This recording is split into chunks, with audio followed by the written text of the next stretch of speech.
Hey everyone, this is David here with the Maegical Stories of Healing and Spiritual Gifts podcast. Super excited to talk to you all today. I have my lovely wife Megan with me. Hello everyone. And I have an awesome special guest today. I'm really pumped for multiple reasons to talk to him. He has such an interesting story from early to what he's doing now all around the world. And I'm personally excited because it kind of parallels kind of where I'm kind of feeling called to go towards. So I'm very excited to introduce you to Michael Mboma Cassidy. He is a traditional Iboga Bwiti Nganga, which is healer for Bwiti Healing. He's a traditional counselor, storyteller, martial artist, Qigong practitioner, and dedicated father.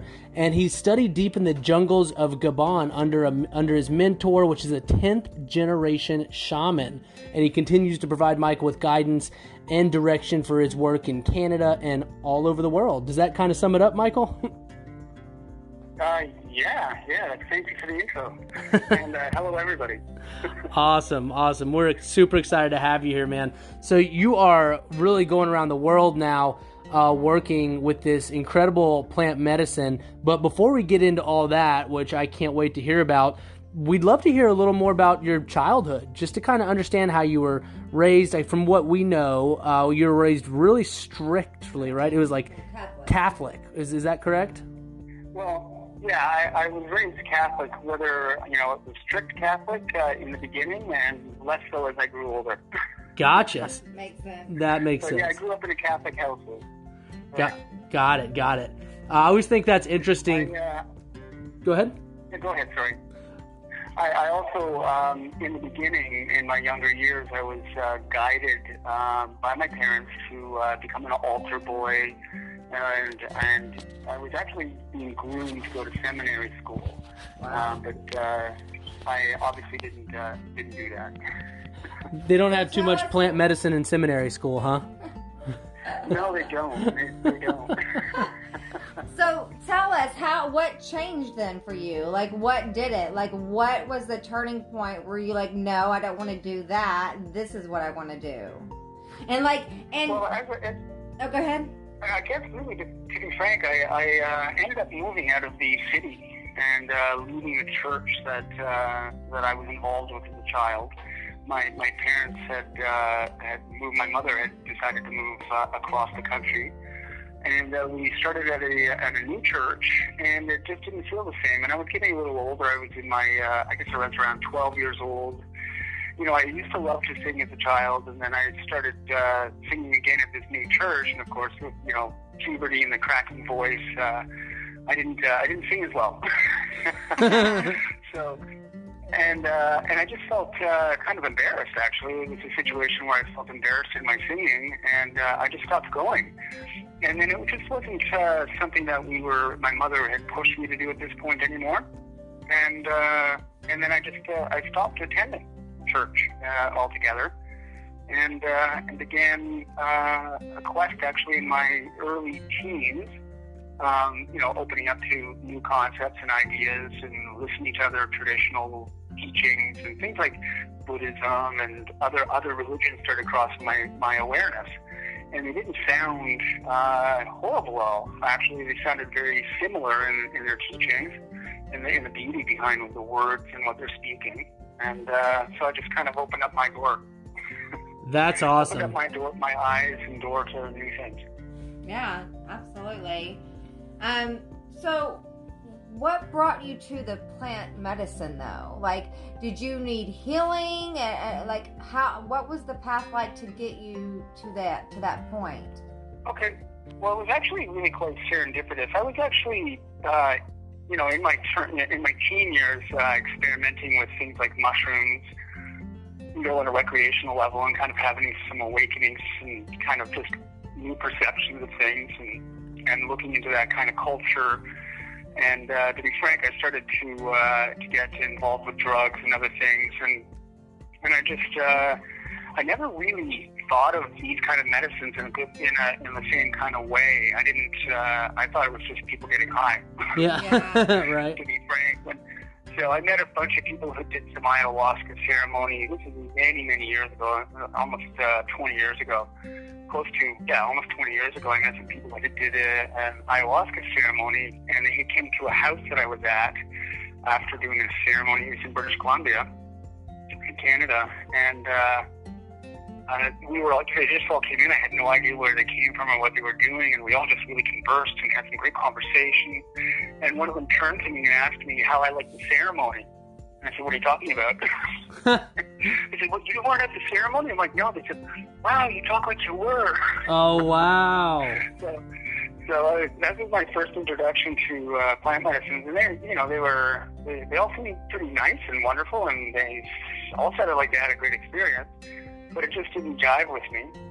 And I was actually asked to attend one, and at the time I was studying with a Qigong master, and there wasn't something that crossed my mind. It wasn't really something I was interested in. Like I said, I thought it was people getting high and having very similar experiences to recreational mushrooms or something. Right. So, right. Yeah, and that was a long time ago. Right. Yeah, I guess that would make sense. Yeah, then I began studying with other teachers that I had met over the time, meditation teachers, and I met some people that did a ceremony with me. It was an energetic ceremony called the Munaki. And this is a sort of started by a group in the United States by a gentleman called Alberto Velodo. And he went and studied with the Quero up in the mountains in the Andes. And the Quero were, a lot of people refer to them as the masters of living energy. They give these incredible spontaneous healings and energetic healings and divination work. And they're actually the Incan descendants. And they thought they had lost these people. They thought they were no longer existed. But they just went up into the higher mountains when the conquistadors showed up. And around the 60s, 70s, they started coming back down into lower regions, and they're very distinct looking in their clothing and their practices.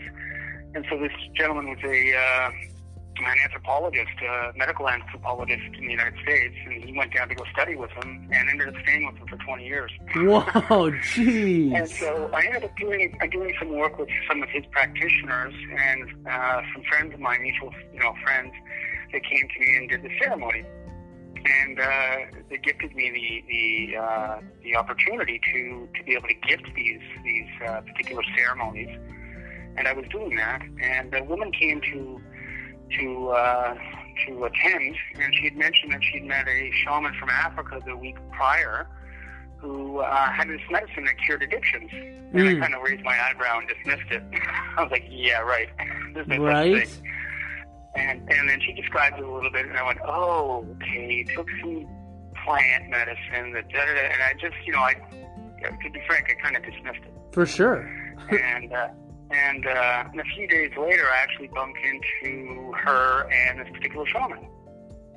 And they were sitting in a cafe, and I walked up to them, and she said, oh, this is the shaman I was talking about. And I looked at him, and he was wearing a baseball cap and, matching high tops to the baseball cap, wearing a jersey and shorts. He had an earring. And I looked at him and went, you're the shaman? I was wearing a medicine pouch that was gifted to me. And he looked at me, and he looked down at himself, and he looked up, and he goes, what, I have to wear beads and a dress? That's amazing. And I joked with him because I looked at him and I said, well, no, I'm sorry, I didn't think you were from Africa. You look like you're from Detroit. And he actually laughed and said, actually, that's where I live. That's so funny. I'm living in Detroit right now. I live in Michigan. And I used to have this joke with, ongoing joke with friends where if we met people that were from Detroit, we'd say, oh, let me make you feel at home, and point our finger at them like we were pointing a gun. And so I did that. And he just looked at me. He goes, that's where I live. That's amazing. So we kind of hit it off. And he told me a little bit about his medicine. And he had said something to me. Because I had just actually... earlier that day was talking with a friend of mine and a teacher of mine who's a Tao practitioner. She runs an altar that's a Taoist practice. And she said some things to me about, the flame and light and creation and, things like that. And he made some comments to me, and for the life of me, I can't remember exactly what he had said, but I looked at him and I went, oh, so you mean your medicine brings you to the beginning of creation and back? Whoa. And he looked at me and goes, well, actually, yeah, that's what it does. Wow. And so I invited him to attend one of my ceremonies, this energetic ceremony that next weekend, and he attended.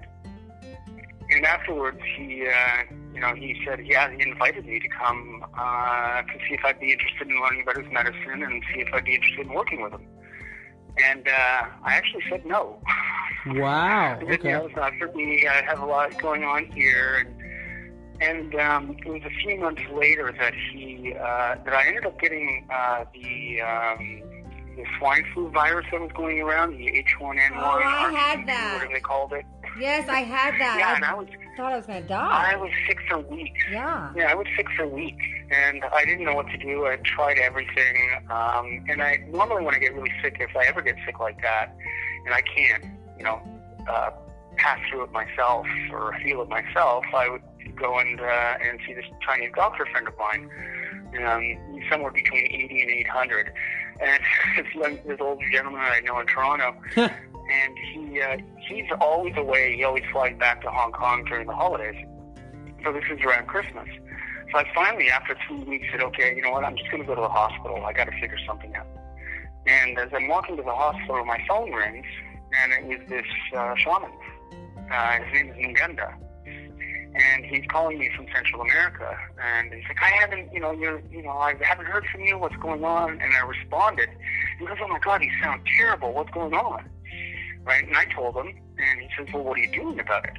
And I said, well, funny you ask. I'm actually walking to the hospital right now. And he just immediately says, don't go to the hospital. Just go home. You're going to waste your time. They're not going to know what's wrong, and they're just going to offer you pills. I'll be there this weekend. My medicine is actually antiviral, too, and it's just going to heal you, and I'll do a ceremony for you. What? This is so cool. I said, thank you so much, and I only met this man once.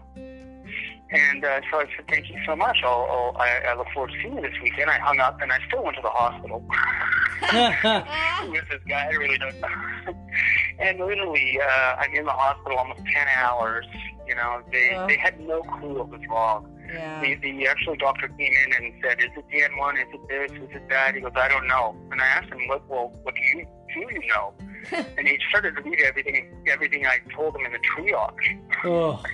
So I looked at him and said, can you tell me anything I didn't tell you? And he said, well, I can give you some antibiotics.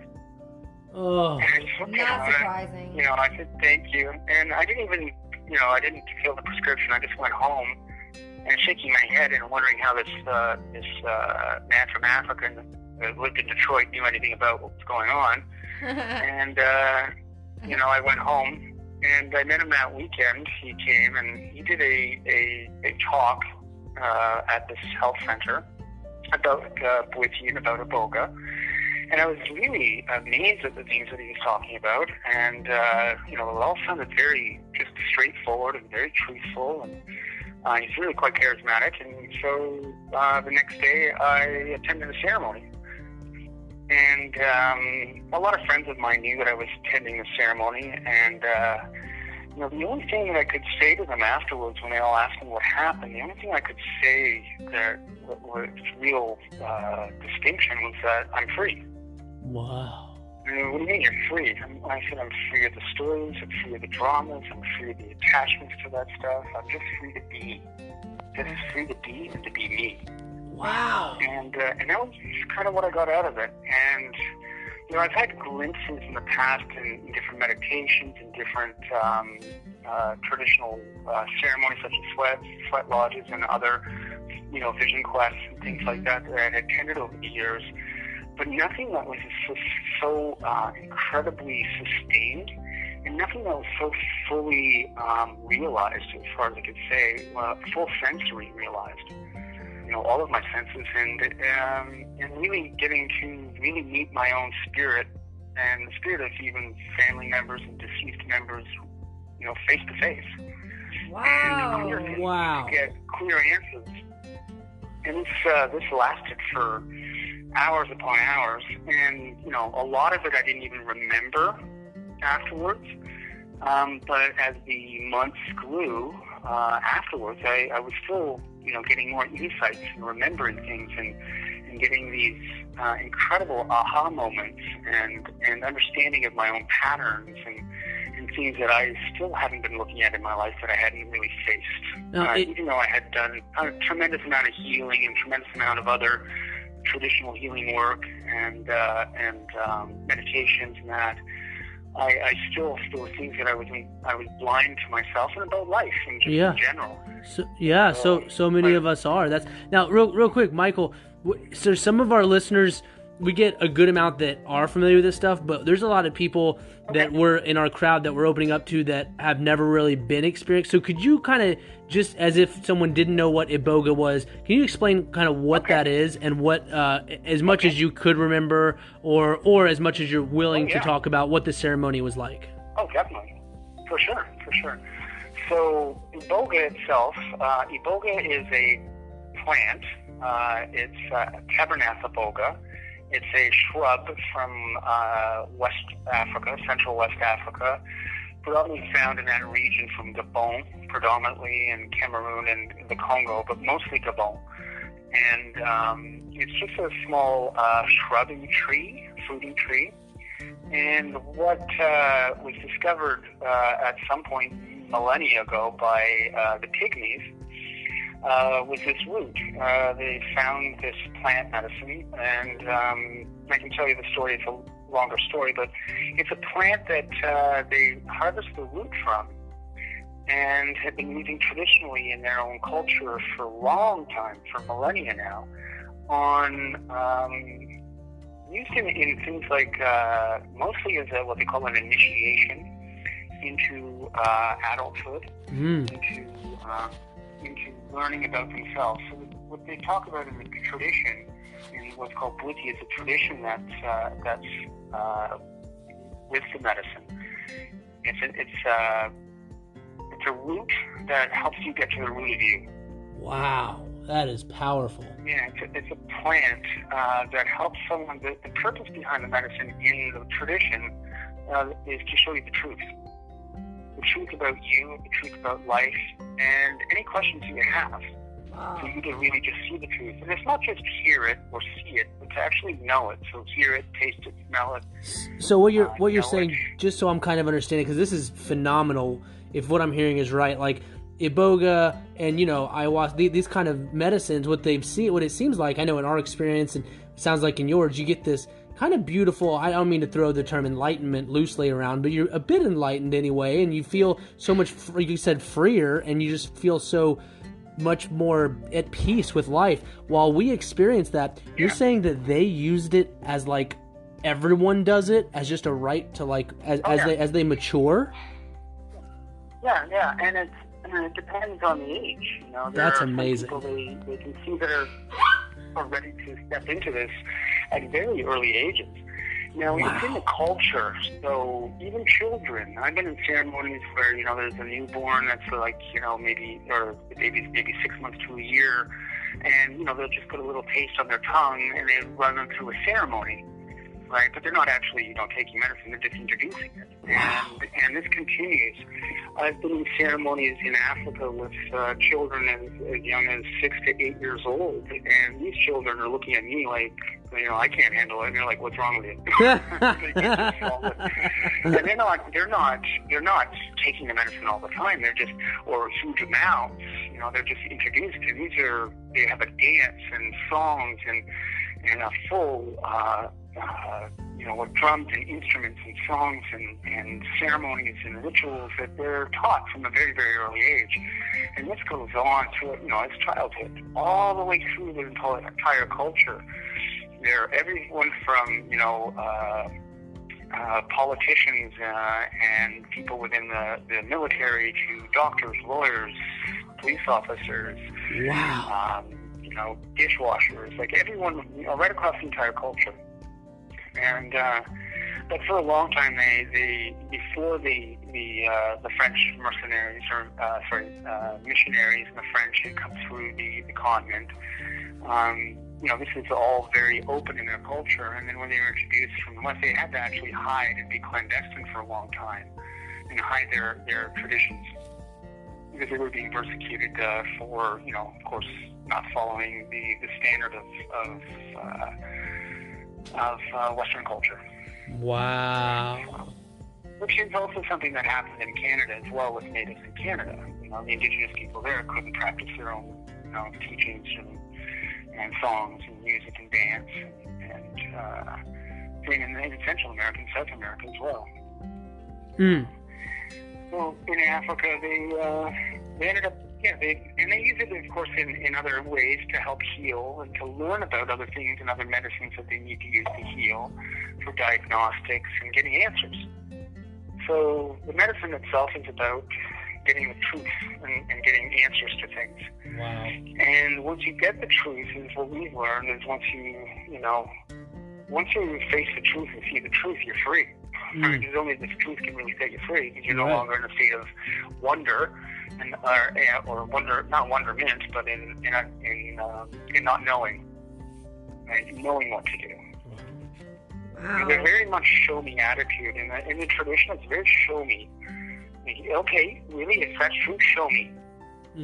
Right? Okay, we're going to go find it and get that answer for ourselves. Wow. Okay. Right? So there's no one person has the answer that nobody else can get. Right. Right? Because the truth, there's only one truth to everything. Everything has its own truth, and there's no two truths. Yeah. Right. It's like the sun and the moon. There's no two suns and two moons here. Right? There's one truth, right? Now, we're not on Jupiter. We don't have that many moons. How long does it last? Like, how long is the ceremony? Yeah, the ceremony.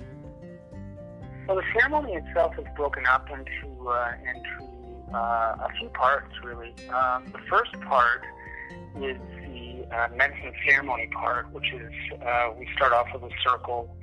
In Africa, it's a little different than we do in the West. In Africa, it's the way the ceremonies are set up are slightly different for initiations and that, but we have what we call psycho-spiritual work. It's spiritual work that we do in a circle, and we just basically talk about medicine, talk about the effects of the medicine, talk about the tradition, where it comes from, and just talk about life in general. And so the difference with Iboga and ayahuasca that I found, one of the main differences in what ceremonies are run, is that for the West here, is that you don't just put your intention into it, you actually write questions you have for your life. Ooh. Direct questions, literally write them down. In Iboga, you write them down? Yeah. So you write them down the day before, or when you're, however long, we prepare people ahead of time to write their questions and get clear on what their target is. What do you want the medicine to show you? What do you need to know? What is it that you need to heal? What's happening in your life? And so we talk about that around the circle. Once we have all the questions, we have a better understanding and idea of what somebody's really there for. And getting really, really down to the point of what is it that what's the thing that's troubling you? Or what is the thing that you're missing? Or what is it that you're trying to achieve? And then once the medicine starts to take effect, then you lay down. And you'll be laying down, and we have particular music that we play. Now, in Africa, it's all live, and it's an entire orchestra. Wow. There are many musicians and many singers and dancing and fire. And, so cool. But, Is there but in the the West, go ahead. Sorry. Do you purge like you do off of ayahuasca? Not the same way, but it can happen. That's what we refer to as a detox. Right. So some people would detox either through vomiting, some would detox through sweating, and or having to go to the bathroom to go pee, to urinate. But it's not as common for the other way.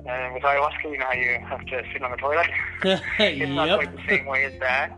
And the purges can happen, but it's not common. If you have a lot of toxicity in your system, right, right. And then there's what we call the other detox that occurs is, in the difference with this is that you get a lot of either negative thoughts or emotions that will, or not even just that, they're kind of detoxing things. They're just patterns there could be a lot of random things that are just being released, and a lot of people liken it to a defragging. That's of their awesome. Mind. And then a kind of defragging of the emotions. And the beauty is that you're not really engaged with it. It's just happening, and it's not causing any real upset. But it can happen. Right. Wow. But when somebody goes through that, and that goes on through the evening until the morning, and there's also points through the night that we guide you through your journey. That's the way what we've been trained to do in this tradition. You know, Bwiti is broken up into many traditions. There's many different kind of branches of it, and this one particular branch that I'm trained with and that I've been initiated and part of the tribe and village is called Misoko. And they're more the healers and I guess you call spiritual warriors, so to speak, and the healers. So they've taught us how to guide people through the process. That is and how to awesome. guide you through your questions and guide you in the journey that you have. So there's a few types of journeys. There's some that's just an internal journey. And it's a lot different than ayahuasca and a lot of other plants, psychedelics as they call it. You're not getting all of these when your eyes are closed, all those colors and different entities and shapes and stuff. It's more very real. It's more introspective. It's more memories and patterns and ideas that have been put in your mind or that you've been taking on. And it's just like kind of a defragging of all of that stuff. That is awesome. Wow. That sounds... Yeah, it's very real. Yeah, but it can be, some people can have it in HD, very real HD visual. Some people don't see a lot of visual, but they get more auditory, or they just get a sense of knowing and memories. So, for instance, I had one gentleman in a ceremony who he had asked one of his questions on his own while he was laying there. He just asked the question. And he said, many hours later, that he had a memory of some things that had happened in his life. And then he realized, oh my God, that's the answer to the question I asked hours ago. Wow. Right? That's and cool. that's what that is. Right? Or, for instance, in my journey, one of my journeys, I had to ask some questions, and I was getting Bob Barker. It was really funny, actually. I got Bob Barker on stage at Price is Right with big game show sign lights with the word. Wow. to my answer. That's right? hilarious. And, What? And it comes in many different ways. And so it comes to different people in different ways. Some people that I've worked with that are computer programmers, they get to see things coming at them like on a screen, and they're able to put it into a spam folder or delete it, or these memories. Well, I don't need that, and then being able to work through things. I've had some people that for personal development have just been asking very direct and clear questions. How do I achieve this? What do I need to do that? How can I get? And they're just getting very clear, and they're actually journeying through to see how they can actually make things manifest for themselves. Gee. That is it's really incredible. The beauty of this medicine is it's very direct, and it can be very direct. But in many cases, it might be very direct or subtle changes that you start to see, and then they become very profound. So it's the job of one of the providers, as they call it, or an nganga, as I am, is to be able to really help someone decipher and go through it themselves what it is they need to do. Right? And it has so many other physical healing qualities with this medicine, for neurological problems, for physical ailments. Like pain, like physical pain and stuff like that? Heal themselves. Well, actually to heal yourself, go inside your own spirit and see what's wrong, because what is it that's in you that's going on? So go inside and figure it out and clear it. That's amazing. Clear on a spiritual level. Yeah, we felt like many. Yeah, we've had such an incredible, profound experience with ayahuasca, and now we're learning a bunch about Iboga, and we're so interested in that experience. I mean, there's I still have healing to do. Yeah. I got a lot of healing. Well, I still have I do ceremonies all over the world. That's we actually amazing. have a place in Mayan Riviera now, actually. Wow. That's where I am right now. I'm in Cancun. Cancun. Actually, Well, just in the outskirts. Yep. Well, that's what. So the next question I was going to ask. So the Bwiti, the tribe you're in, they're spiritual warriors. They're the healers. You were a legitimate. It's called an Nganga, right? Which means healer in Bwiti. Yeah. So I've been given the okay and the blessings of the tribe. That's amazing. Oh, I love it. That's got to be such an honor. Yeah, it is. It's an honor to do the work I love to do now. That's so great. So, go ahead. I'm incredibly honored. That's amazing. That's so cool. I got to ask, so what was the training like to become one? Like, what'd you have to do? How did they bring you in? Like, did they welcome you immediately? Like, what is that like? You just stay with them and, like, drink the medicine and, Tell us about that. There's so much involved. Sorry, we asked you like 10 questions there. It is challenging. It is challenging, to be frank. After my first ceremony, I was amazed, completely amazed at the potential. I was like, oh, this is an answer that many people can have. It's like if you've been in the Matrix, if you've seen the movie The Matrix, it's like taking the blue pill, the red pill, and stepping out and going, oh my God, this is what life is, and then coming back and going, oh. That's my favorite movie. So yeah, I know what you mean. Yeah, same with the Shaman. That's his favorite movie. Yeah. Moughenta's favorite movie is The Matrix.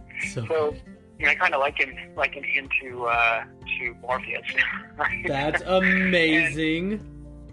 So when I went through my journey, and as I said, I told everybody I felt free. When I stepped back and I came back into real time, and it was more here, I realized something then. I think that part of being in what I refer to as we call the spirit world seemed so much more real to me. It was very instantaneous, and I was able to manifest instantaneously. It's like, that's so real. And when I was here, I realized, oh my God, this is more like a dream. Wow. Right? And this is a dream. This world is a dream, and I get to dream it up in any way I choose. I can look at this in any way I choose to. And then this next realization I had was, oh my God, I've been living a nightmare in so many ways. Wow. So it was being real with yourself, learning how to really live real in reality. And what is that? Right? Being grounded. I've never felt more grounded in my life, and that's it's very interesting because this comes from the root. It comes from down in the earth, so from a tree's roots. So there's really nothing more grounding. I've experienced a number of plant medicine ceremonies in my time, from ayahuasca to peyote ceremonies at the Native American Church, and doing pilgrimages in the desert. So in Mexico, cool. And I've had many experiences, and they're all beautiful medicines, and they all have their place in their strengths, and what I call the mirror for ourselves. And Iboga was just, the mirror is completely clear, right? So you get to have that opportunity to see yourself, and then what you need to do to change whatever you want to change. And it doesn't do it for you; it just shows you, right? It doesn't take your free will away. We're definitely going to do this now. 100%. We're definitely doing this now. Yeah, 100%. Wow, this is amazing. So, but the training for me was very challenging. So I went down, because I had a lot of teachings from before, studying with Qigong masters and other, elders and other teachings. And, I was doing my own other work. And so when I went down to train, I'll be quite frank, I wasn't ready. My cup was too full. Wow. And I actually left after a few months. Wow. And then it took about 2.5 years of reaching out to, then being introduced to Aya and training with, and I was actually studying with, and in many, many ceremonies with a Colombian Taita, and learning about Yahe and ayahuasca and many ceremonies of that over a couple of years, but always knowing that this is the work I was meant to do. I saw that in my very first journey. You knew that. Iboga was your I asked journey. the question. Yeah, I asked the question, what's my purpose with this, and what do I and who's this guy, and and the answer I got was, this is something that you are really going to love doing, and you're going to help a lot of people, and this is what you should be doing. And actually, my last ceremony with ayahuasca, which must be almost 10 years ago. At least 8 years ago. It was 8 years ago. She basically told me, she looked at me and said, what are you doing? You know where you're supposed to go. Wow. Why are you here still? Mother Ayahuasca basically told you, like, Iboga is your path. What are you doing? Yeah, what are you doing here? Yeah, like, buddy. Right? Like, haven't you had enough? So she basically grabbed me by my beard and slapped me in the face and said, go. In a loving way. Right. That's in a loving way. That's how it always is with her. In her own loving way, which she chooses. Yeah, I asked her to be gentle with me, and I don't... kick in the butt. Yeah. My grandmother used to kick me in the butt. Yeah. Do you notice that, does it change, like, the more you do the medicine? I mean, because I know, like, with Mm-hmm. ayahuasca, they say it's different every single time, and... Oh, yeah. Or it gets less intense. Yeah, so over the number of years, I've only done a few ceremonies for myself. I mean, I had that first one, and I've been to Africa, I had my initiation, I had 1, 2, 3, 4. I had about 5 ceremonies for myself. Not even 4. 4 ceremonies for myself in the last 10 years, 12 years. Now, I do take the medicine in a small dose, Right. A small amount of microdosing for my ceremonies. Right. Mm-hmm.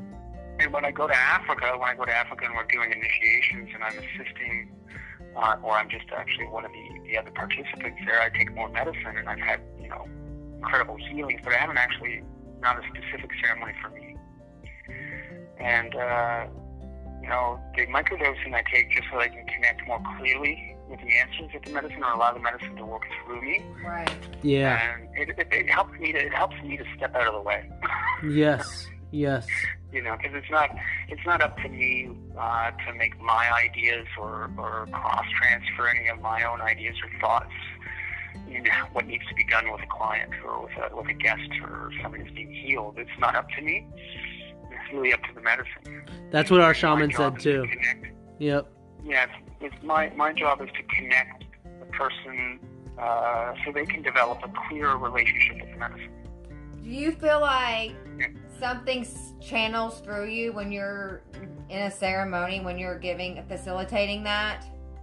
Because with our experience, our shaman, like you talk to him during the daytime, and then you hear him during the ceremony. I'm like, that's not the same guy, totally different. No.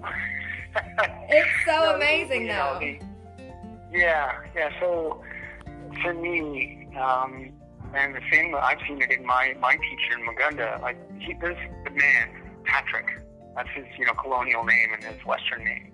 And then there's the name that he was given as the shaman is Moughenda, which, by the way, Moughenda means spirit of woman. Interesting. So Love it. Yeah, and he's a very powerful man.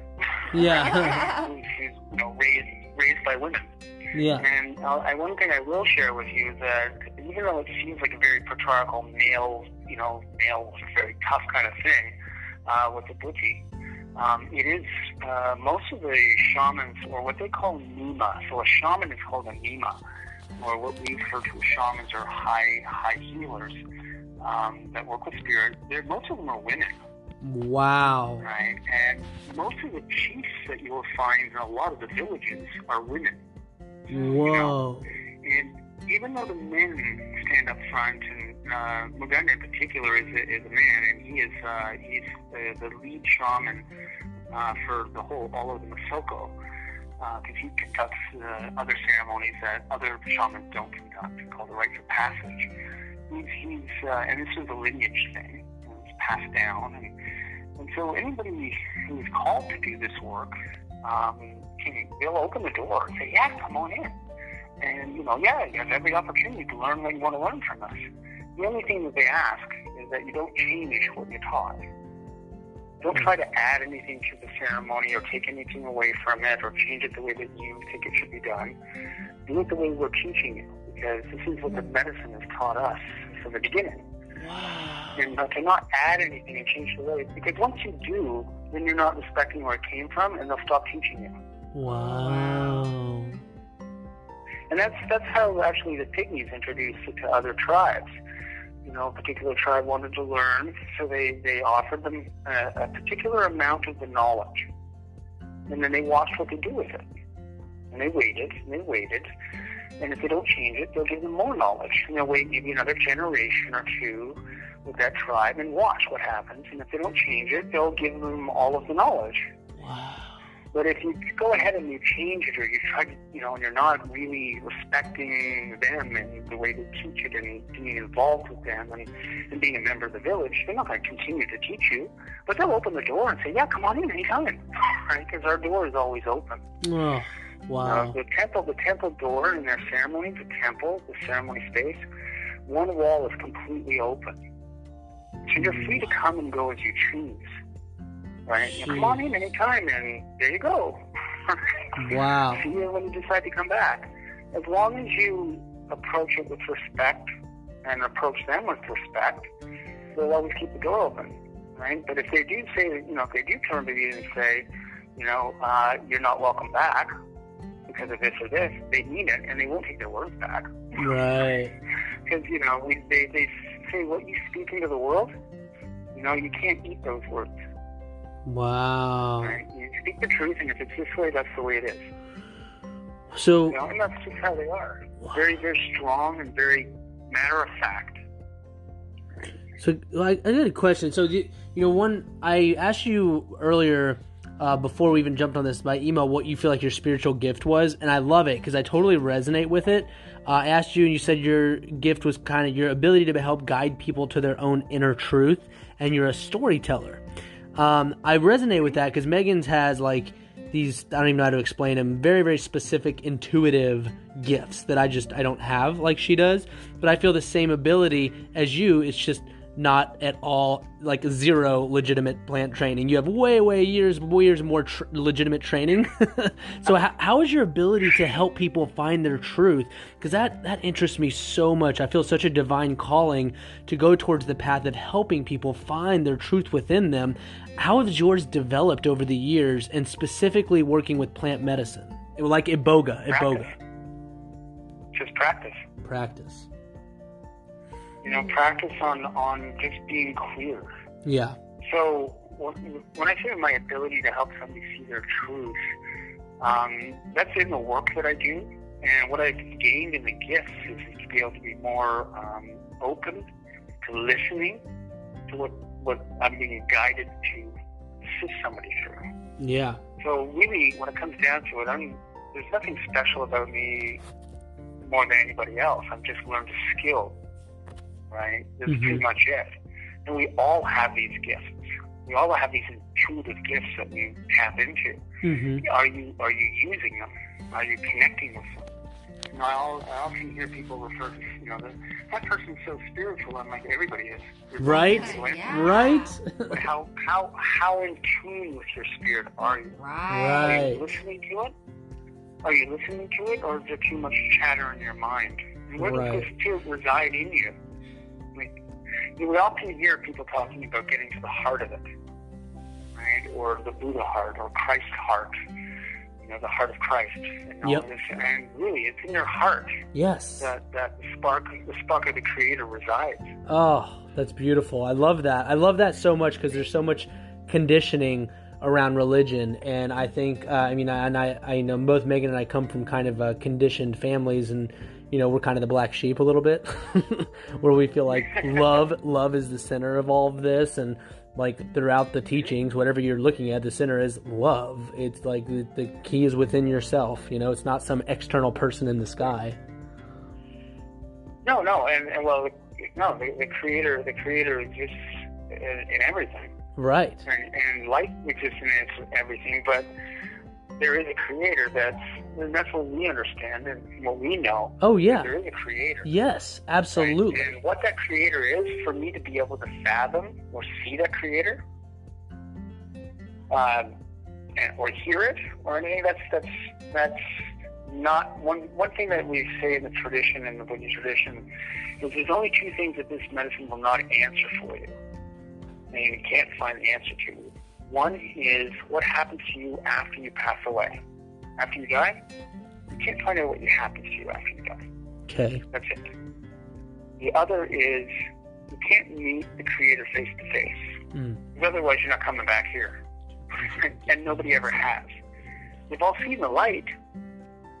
Many people talk about seeing the light, but actually seeing it face to face, what the Creator is, it's unfathomable. A lot of the teachings from my past in my younger years with yogi philosophy and Oriental occultism and other traditional teachings, they talk about it as the absolute, as something that we absolutely can't really fathom, right, with our own mind as it is. Right. But once you step into the spirit world, you're able to manifest so many things. But those are the two answers that have never been answered. Yeah. For millennia. Well, speaking of religion and aside from that, everything else you need to learn. Right. Just go and find out. Well, speaking of religion and stuff, what on this path, like, what do you associate with any kind of religion? Like Megan and I, since going down this path, we kind of found ourselves, we call ourselves metaphysical Christians, which we didn't think was a real thing, but that is like literally what we resonate with, are metaphysical Christians. Oh, yeah. What do you feel like you, do you associate with something? Oh, thank you. Well, so I think it's beautiful. I have many of my friends are what I've referred to as metaphysical Christians, or have their own traditional belief system. But we don't. For me, I don't refer to myself as anything other than a Bwiti. Now, Bwiti itself means study of life, and or student of life. Right? So those who are Bwiti are just students of life, or of nature. Right? Life and nature is the same thing to us. So wow. No, I don't subscribe to any particular, and I don't discount anything particular. Right? I think they all have their own validity and their ability to help people to connect with what we refer to as their own spirit. Yeah. Right? Or the connection, becoming what I call spirited or inspired in their own life. Yeah. Yeah. Wow. Well, I think one of the, and to manifest that outwardly. I think one of the on a turning corners just to for a second, one of the biggest issues I feel like, and I'm a little biased because I dealt with it in my past, but I think one of the biggest issues at least the United States deals with right now is addiction, and I think addiction's gone about so wrong. My struggles early in my life, I used all, and I'm not downing society's ways by any means. If it works for some people, that's great, but it all just made me worse. It like made me want to drink more because it was alcohol addiction for me. And it wasn't until I started experimenting respectfully with psychedelics that really helped me start to revamp my mind. So I say all that because there's been, the more I read about it, incredible, like almost unfathomable promise with Iboga and addiction. Can you speak to that? Oh, yeah. Oh, for sure. So what they found here in the West is that Iboga is able to, especially some of the alkaloids that exist in Iboga, one in particular is ibogaine. They found that it's amazing for things like opiates and alcohol addiction for operating as a blocker to the receptor sites, literally going within the cell, not on the outer part of the cell, but within the cell to actually block and to literally reset someone to a pre-addicted state. Now that particular alkaloid is amazing for that. Now the full root bark itself, the actual bark contains well over a dozen active alkaloids that we know of, and the combinations of all of those and the way the medicine works with the true spirit in it, because all of the spirits in there, it helps somebody to really not only on a physical level to detox and reset their mind and scrub away the neuroreceptor sites that they've created in the body and the neuropeptide sites to reset you, but it actually gives you this introspective state once you get to that ability. And it takes some time for people. It can take the first evening or a couple of ceremonies, and some people I know it's taken 3 or 4 ceremonies for them to get to that point to really see their own life and fully be realized of what they need to do and what caused them to do that in the first place, and to let go of attachment and the pattern and the story. Wow. And the beauty is everyone needs this. Sorry, what's that part of that? She said everyone needs this. Yes, I agree. So the other beauty of the medicine and what they found is there's nothing out there on the planet so far that they have found that increases neuroplasticity so dramatically and so rapidly as Iboga. Whoa, that's huge. No kidding. Neuroplasticity is everything. Decalcifying the pineal gland. Whoa. You know, there's so many things that this medicine's able to assist somebody with in that way. Now, once you've had that, and you have that cleansing and that reawakening and that really sense of truth for yourself, those are amazing things to have during a ceremony and to get this epiphanies and that's fantastic. But what do you do with it? That's right. So with these kind of medicine, so important that, especially when you're increasing your plasticity so incredibly, for you to actually start putting something into practice in a new habit right away. Right. To be able to hold yourself and be held accountable, but also to be guided and assisted in the process. Oh, we've got to do this. Because even though you've got all of these wonderful things come up, and these wonderful changes, and you're like free with all these things, you know, these are plant teachers. They're teaching us about ourselves. Wow. And so there's going to be homework. And do you guys offer like a post integration, like anything for that? I know some. Oh yeah, I wouldn't. Yeah. I wouldn't be honoring the work if I didn't. You know, it really is important. Right. Yeah, we have. I don't work on my own now. I work with a team of people, so I have another provider, other providers that are training students, and we have other practitioners and assistants throughout the entire process. So I mean, and with my work, I don't just take anybody that comes through. Like, you just can't call me up and say, "Hey, I have money, I want to come." That's not the way I do things. You have to go through a protocol. There's an intake process. Yeah. So, we're very, obviously with these medicines too, when you're dealing with all sorts of different things that people have, and there are some risks involved with these kind of medicines if you're not appropriately intake. You have to, with me in particular, you have to do an EKG, and depending on what kind of your intake, I might have you do liver panel tests or, evaluations in other ways, just to make sure that you're, first of all, ready and that you're physically capable. Right. Wow. No, that's comforting. And, I've conducted myself close to, if not more than 1,000 ceremonies. Oh. And I've had, I've been like last 6 years, 2 ceremonies a week. That's all the ones in Africa. So and the ones prior to that. So at least 1,000 ceremonies, and I've been involved with as many. And I've never had any incident in any of my ceremonies in particular. But I've been working in different clinics around the world, so there have been incidents. Yeah. Where people, the dangers of these things too is somebody reintroducing some sort of drug, especially when you're dealing with detox, when people go to these different detox centers. Yep. You have to be very careful, or if somebody's on medications, I have to be very careful. Right. Oh, yeah. And I do get a lot of people that are wanting to get off of medications that they're on because they're not helping or they're addicted to them. And so there has to be a protocol and a process. And I'm sure there's like a special diet you have to eat beforehand, I'm assuming.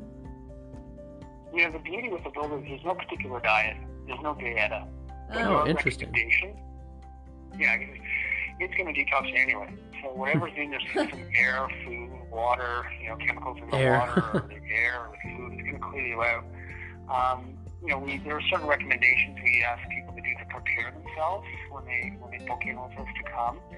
There's things that you need to do to help yourself to make it more effective and easier on your system. Nice. That's good. And getting your head I guess, how can I phrase that? Getting your intentions clear, getting very, very focused on what it is that you want to get from this, and changing your mindset, right? And getting very clear, as clear as you can towards it. And that can be a challenge for a lot of people. So when people arrive from my sessions, they don't go right into ceremony. They literally, they have to come the night before. and wake up at the location that day and spend time with us and get clear on their intentions and work with some of the staff or the other team members that are working with us. And then doing one-on-ones with me, and then doing the group work, and then getting ready. Wow. And there's different techniques to help people relax and just be ready. Yeah. If you want to get the most out of it, taking this time out. And what I love about this tradition too, and the way that we've been taught is, well, in Africa, they're like, okay, you have something wrong. Okay, let's get this deal with this right now. Get it over with so you can go live your life. Let's figure this out now. Right. There's no like waiting 10 years or 5 years. Continuing to suffer for 10 years. Ceremony after ceremony. It's not taking ceremony after ceremony after ceremony to get better. Right? And sometimes you need to take a few more ceremonies, but I've never had anybody. I've had, a couple of clients that come to me every couple of years, right? Just because they want to reset or because they love the medicine work and they feel comfortable and they want to learn more about themselves. But they're not coming for the same thing. Wow. That they came for in the beginning. They heal. Because now they're at a different point in life and they want to get deeper understanding of themselves. That's beautiful, man. They're looking for personal development. They've done such incredible work, and now they've got this new chapter in their life, and they want to be very clear on what direction they want to go. Wow, that is awesome, man. That's beautiful. We only got about 2 minutes left here, as it's an hour limit. I could keep talking to you for hours, man. This is awesome. Me too. My favorite topic. The Bwiti, Iboga, and me. No. Yeah, hey, there are our favorite topics right now too. This is amazing. I hate that I've only got through about half the questions here. We may have to set up another call here, but we'll do an episode part 2. We definitely have to do a part 2. Well, I like to end every episode. This flew by, man. I feel like we've just started talking. I like to end every episode on one question. If you could leave the world with one message, what would it be? Oh, if I was to leave the world with one message, enjoy your life. Oh, that's awesome. That is, I love this. Enjoy your life. Yes, that's. I hear that and I immediately breathe a sigh of relief and relax. That's awesome. That phrase has a beautiful energy. I appreciate that. Thank you.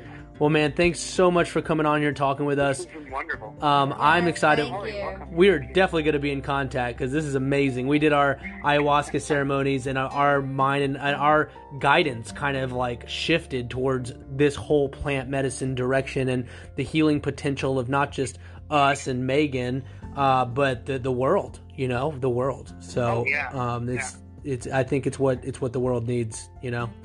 But anyway, thank you. That's why it's opening up for the world more. Yes. Well, thank you so much for coming on here. I really appreciate your time. You have a good rest of your. Enjoy Cancun. Yes, enjoy. And happy. I will.